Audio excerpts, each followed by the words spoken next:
जैन ने चाहे कितनी भी कोशिश की हो, वह इनोसेंट ब्यूटी को अपने सिर से नहीं निकाल सका। उसकी मासूम खूबसूरती ने बिना जाने ही उस पर पूरी तरह कब्जा कर लिया था।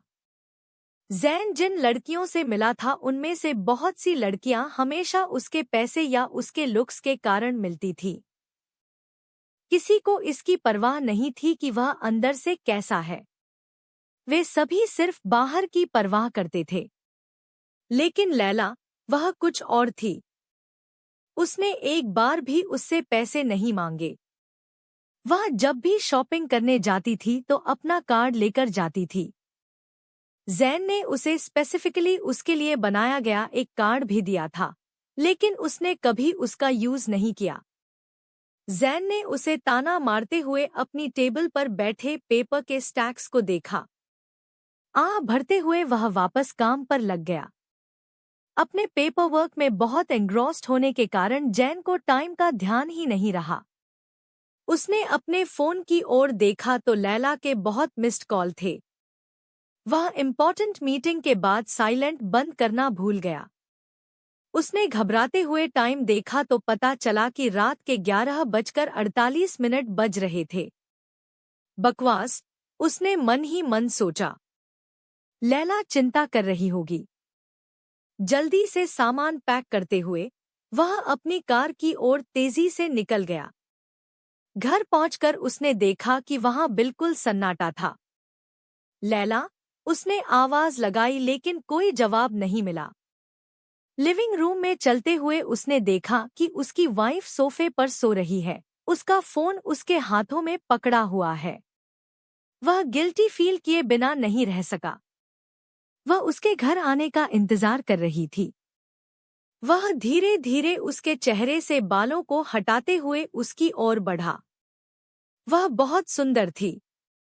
उसने सिंपल व्हाइट और गोल्डन कलर का सूट पहना हुआ था, जिससे वह हूर जैसी लग रही थी। जब वह व्हाइट कपड़े पहनती थी तो उसे बहुत अच्छा लगता था। इससे उनकी खूबसूरती बढ़ जाती है। जैन को आश्चर्य हुआ कि क्या वह वास्तव में उसके जैसी सोल का हकदार था। अपने थॉट्स को डिसमिस करते हुए उसने धीरे से उसे ब्राइडल स्टाइल में उठाया और सीढ़ियों से ऊपर ले गया। उनके कमरे में पहुंचकर उसने उसे बेड पर लिटा दिया, यह शौ करते हुए कि वह उसे न जगाए। लेकिन ऑफ कोर्स यह इनेविटेबल था क्योंकि वह हल्की नींद में सो रही थी। ज़ेन, आप आगे? मैं आपका इंतजार कर रही थी, उसने कहा। उसकी आवाज नींद से कर्कश थी। हाँ, मैं घर पर हूँ। सो जाओ, उसने कहा और कपड़े बदलने के लिए उठा। रुकिए, शर्मिंदगी से अपना गला साफ करने से पहले उसने कहा। उम्मा, तुम मुझे इग्नोर क्यों कर रहे हो? उसने शांत स्वर में प्रश्न किया। मैं तुम्हें इग्नोर नहीं कर रहा हूँ, उसने ब्रीफली जवाब दिया। हाँ, आप। कल रात से आपका बिहेवियर और भी कोल्ड हो गया है और आपने मेरी सभी कॉलों को भी इग्नोर कर दिया है।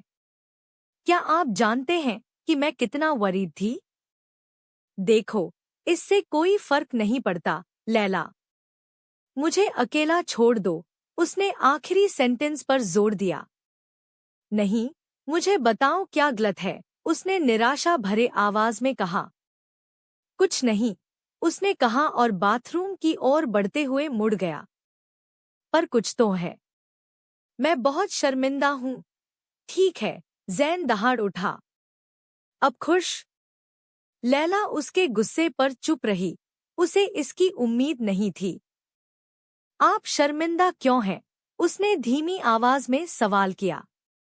ज़ैन इस सवाल पर बुरी तरह मुस्कुराया। क्या आप सचमुच मुझसे यह पूछने जा रही हैं? जब उसने कोई जवाब नहीं दिया, तो ज़ैन ने जारी रखा। मैं कल रात नशे में धुत हो गया, लैला, जिससे मैं खुद को पूरी तरह से बेवकूफ बना रहा हूँ, उसने जोर दिया। इस रेवलेशन पर उसकी आंखें नम हो गईं और वह उसकी ओर चल दी। उसने उसका चेहरा अपने हाथों में पकड़ लिया। इसका मतलब यह नहीं है कि तुम मुझे इग्नोर कर सकते हो, ज़ैन। तुम ऐसा नहीं कर सकते। रिश्ते ऐसे नहीं चलते, उसने कहा। हाँ, और तुम्हें क्या पता, वह कड़वाहट से चिल्लाया। उसके क्रूएल शब्दों पर उसकी सॉफ्ट लुक की जगह ने ले लिया। उसने अपने हाथ उसके चेहरे से हटा दिए और पीछे मुड़कर बेड की ओर बढ़ी, इससे पहले कि वह वापस अपने हस्बैंड की बाहों में खींच ली जाती। आई एम सॉरी, जैन ने माफी मांगी और अपना सिर उसकी गर्दन में छिपा लिया। नहीं, तुम ऐसा नहीं कर सकते जैन, लैला अचानक फूट पड़ी। वह उसके साथ सब्र करते करते थक गई थी। 1 मिनट में आप बहुत नाइस और प्लेफुल होते हैं, और अगले ही पल में आप इतने रूड हो जाते हैं। आपने मुझे हर्ट करते हैं और माफी मांगते हैं जैसे कि कुछ हुआ ही नहीं है। आप ऐसा नहीं कर सकते, माफी इस तरह काम नहीं करती है।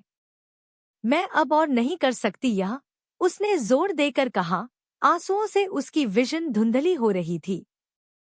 जब मुझे पता चला कि मैं तुमसे शादी करने जा रही हूँ, तो मैंने ऐसा नहीं सोचा था। मुझे ऐसा लगता है कि इस रिलेशनशिप में कोशिश करने वाली मैं अकेली हूँ। लैला के होठों पर एक किस से उसकी बात कट गई। जैन के थोड़े से फटे हुए होंठ लैला के नरम, मोटे होठों के खिलाफ चले गए। वह पूरी तरह से फ्रीज हो गई और उसका दिमाग ब्लैंक हो गया। क्या बकवास है, उसने खुद से सवाल किया। जैन ने उसका अटेंशन गेन करते हुए उसे कमर से अपने करीब खींच लिया। झिझकने के बाद उसने उसे उसी जोश के साथ वापस किस किया। उसके हाथ उसकी चेस्ट से होते हुए उसके चेहरे तक गए और उसे पकड़ लिया। वे हांफते हुए दूर चले गए और जैन ने अपना फोरहेड उसके फोरहेड पर रख दिया, अपने हाथ उसके हिप्स पर रख दिए। मुझे माफ करें। मैं हूँ लैला, मैं रियली में हूँ। मैंने पहले कभी ऐसा कुछ नहीं किया है और तुम्हें लगता है कि मैंने यह पहले किया है। जैन, यह मेरे लिए उतना ही नया है जितना तुम्हारे लिए, वह निराशा के भाव के साथ धीमी आवाज में बुदबुदाने लगी। ठीक है, आप सही हैं। मुझे माफ कर दीजिए।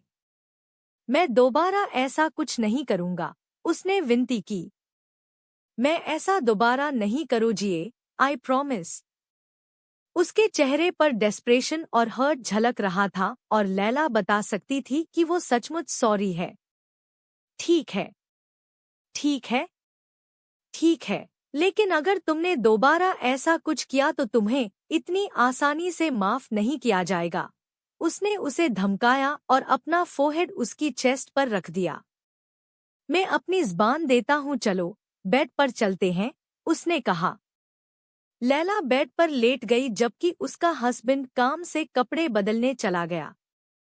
जब वह वापस आया तो उसने उसे अपनी बाहों में लपेट लिया जहां वह थी। उसने धीरे से उसके फोरहेड को किस किया और उसे कसकर गले लगा लिया। उसे अपनी बाहों में उसका एहसास बहुत अच्छा लगा। वह उसकी बाहों में बिल्कुल फिट बैठती थी, क्योंकि वह पूरी तरह से उसके लिए ही बनी थी। गुड नाइट, जान, लैला ने नींद में जाने से पहले आखिरी बात सुनी थी।